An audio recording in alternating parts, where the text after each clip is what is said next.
There's a lot more than just rental cabins on these mountains. You know, these are people's homes. People's lives have been turned completely upside down. A woman in Sevier County was stuck in her home when the wildfires broke out on Hatcher Mountain Wednesday of last week.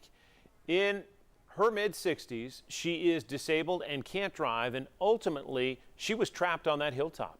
Tonight, reporter Mary Klingler spoke to the woman who helped save her life. Mary?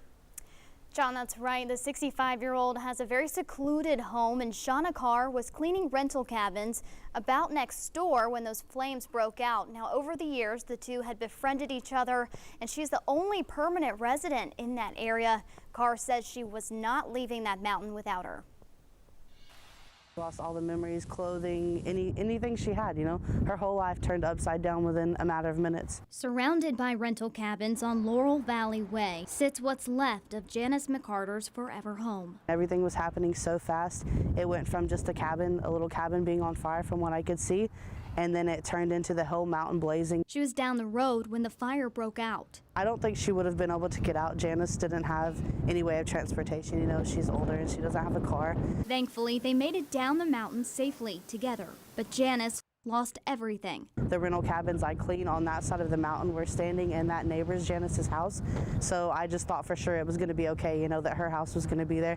I was really shocked to find out when she came back to the bottom of the mountain that it was gone. Now, all that stands is a chimney. It was the only residential home on the street. It's a devastating loss to our whole family. She, lost her walker, her wheelchair, everything. She even lost her cat, Miss Kitty. She was worried about her cat. We were not able to get her cat out of the house, but the police officers could not allow us to go back because it was such a danger zone. Janice's daughter, Kelly, says her memories in that house are unmatched. My grandfather grew up in Townsend, and he built it as a replica of his childhood home. So now it's gone.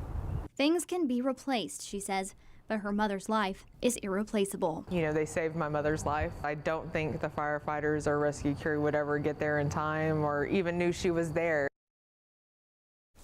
Now, Janice McCarter did not have insurance on her home. Right here behind me, you're looking at the before the fire and after the fire.